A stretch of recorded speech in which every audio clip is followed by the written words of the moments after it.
an entire high school. Yes. Do you bully the building itself or the kids in it? Both the building and the children. And I'll tell you right now, that building is a wuss. You want to talk about some stolen lunch money? Good Lord. Anyway, you'd think I just have this one memorized, and I kind of do and I kind of don't. This is called Matters of Fact. It was written in January of 2011. Quite a bit has changed since then, but we haven't done this line forever, and we thought, what the heck.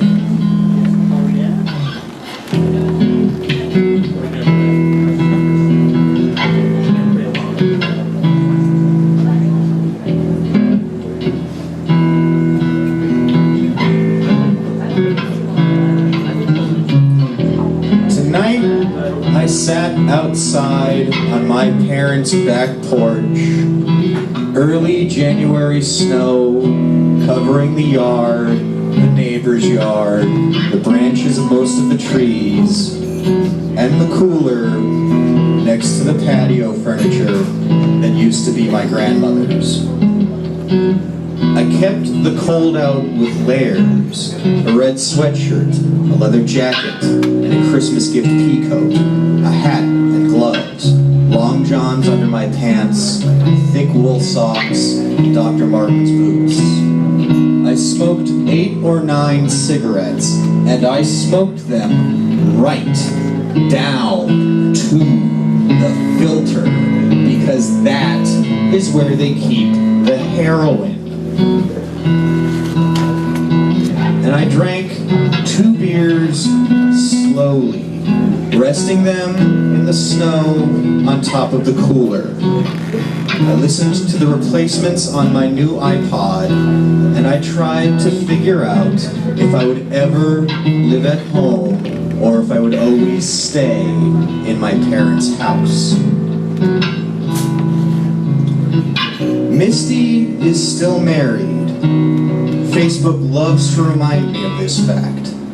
It will be 3 years that should have never happened this February. We send each other filthy text messages, and I tell her that I love her very, very often. Sometimes she replies. Joan called me 2 days before Christmas, and I knew that she would, because this time last year I was very nearly living at her place. She says that she misses me. Hearing her voice for the first time in months nearly broke me, because the holidays make me sentimental. She knows this. But it did not work. I have not called her. I do not miss her. There is nothing about her I want that another woman will not be able to give me someday. Dinah has met all of my friends from the open mic night where I have been reading poetry, and her friends have become my friends, and my friends have become her friends. And that's okay, because I have learned to accept that my world will always be very small. Aries remains unavailable. We spent the night together back in February, and now she's off touring the country, trying to find her way. And though I hold no illusions about whether or not she and I will ever happen, I want her to know that she's beautiful and made out of strange magic and golden flames. Izzy is still at SCAD.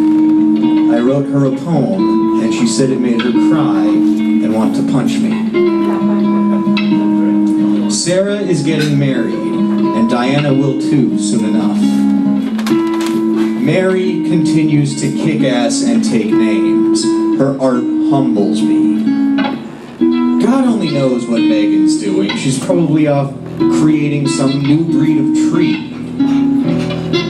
Molly checks in occasionally, usually when I'm suicidal. I I have condoms that Joan gave me last September, collecting a bachelor's dust in the top drawer of my clothes dresser. On Tuesday night, a girl flirted with me for the first time in a very long time. Paul and Ellen have been evicted.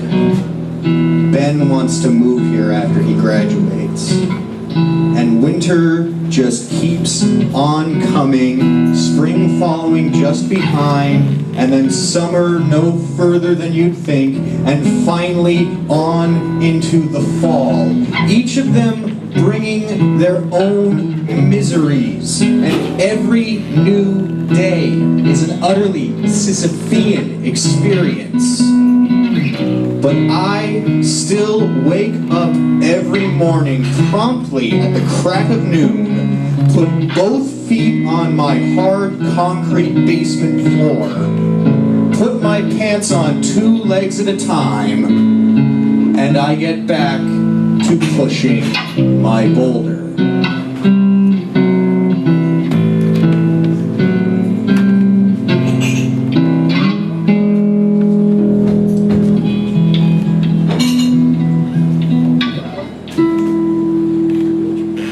Thank you very much, ladies and gentlemen. As always, we are the Scholeri brothers, and this performance is dedicated to Liza Minnelli, who is beautiful, fabulous, and immortal. Good night.